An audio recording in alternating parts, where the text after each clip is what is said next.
சட்டத்தரணிகள் சங்கம் கல்முனை கிளையின் ஏற்பாட்டில் அண்மையில் அக்குரைகொட பகுதியில் சட்டத்தரணி ஒருவரும் அவரது மனைவியும் சுட்டுக் கொல்லப்பட்ட துயர சம்பவத்தை கண்டித்து கடந்த 16ஆம் தேதி காலை கல்முனை நீதிமன்ற வளாகம் முன்பாக அமைதியான கண்டன ஆர்ப்பாட்டம் நடைபெற்றது.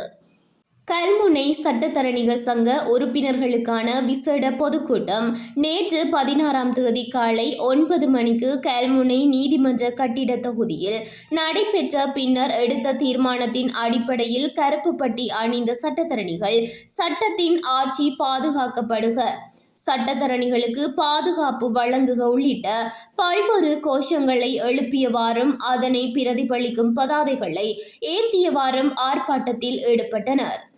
இச்சம்பவம் சட்டத்துறையினரிடையே பெரும் அதிர்ச்சியையும் அச்சத்தையும் ஏற்படுத்தியுள்ளதாக சங்க பிரதிநிதிகள் தெரிவித்தனர். சட்டத்தரணிகள் தங்களது தொழில் பணிகளை அச்சமின்றி மேற்கொள்ளக்கூடிய பாதுகாப்பான சூழல் உருவாக்கப்பட வேண்டும் என கல்முனை கிளை தலைவி சிரேஷ்ட சட்டத்தரணி ஆரிகா காரியப்பர் இதன்போது வலியுறுத்தினார். ஒரு சட்டத்தரணி மீது நடத்தப்படும் தாக்குதல் முழு நீதித்துறையின் மீதும் நடத்தப்படும் தாக்குதலாகும். சட்டத்தின் ஆட்சியை நிலைநிறுத்துவது அரசின் பொறுப்பாகும். குற்றவாளிகளை உடனடியாக கைது செய்து சட்டத்தின் முன்னிறுத்துவதற்கான துரிதமான மற்றும் பாரபட்சமற்ற விசாரணை அவசியம் என அவர் இங்கு குறிப்பிட்டார். இந்நிலையில் இலங்கை சட்டத்தரணிகள் சங்கம் உறுப்பினர்களான சட்டத்தரணிகள் கடந்த 16ஆம் தேதி நாடு முழுவதும் எந்தவொரு வழக்குகளுக்கும் நீதிமன்றங்களில் ஆஜராகாமல் இருக்க தீர்மானித்து பணி பகிஷ்கரிப்பில் ஈடுபட்டு வருகின்றனர். இத்தீர்மானம் கொழும்பில் நேற்று நடைபெற்ற இலங்கை சட்டத்தரணிகள் சங்க விசேட பொதுக்கூட்டத்தில் எடுக்கப்பட்டதுடன் சட்டத்துறையின் பாதுகாப்பும் சுயாதீன தன்மையும் குறித்து எழுந்துள்ள அச்சங்களை வெளிப்படுத்தும் நோக்கில் இந்த முடிவு எடுக்கப்பட்டுள்ளதாக தெரிவிக்கப்பட்டுள்ளது.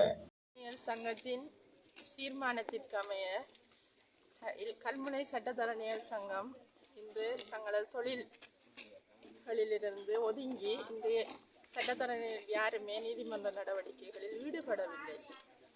எங்களுடைய ஒரு சக சட்டத்தரணி இன்று கொலை செய்யப்பட்டிருக்கின்றார். பட்டப்பகலில் நடு வீதியில் வைத்து அவருடைய மனைவியுடன் சேர்த்து கொலை செய்யப்பட்டிருக்கின்றார். அதற்காக நீதி வேண்டியே நாங்கள் இன்று போராடி கொண்டிருக்கின்றோம்.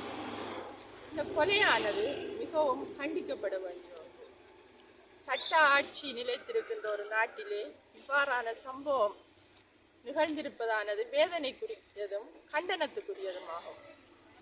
எங்களுடைய சட்டத்தரணிகள் இலங்கை சட்டத்தரணிகள் சங்கம் நேற்று மாலை மிகவும் அவசரமாக கூடி சட்டத்தரணிகளின் நலன் கருதியும் சட்ட ஆட்சியை நிலைநாட்டுவதற்காகவும் எங்களது எதிர்ப்பை தெரிவிக்கும் முகமாகவே இந்த முடிவை எடுத்திருந்தது.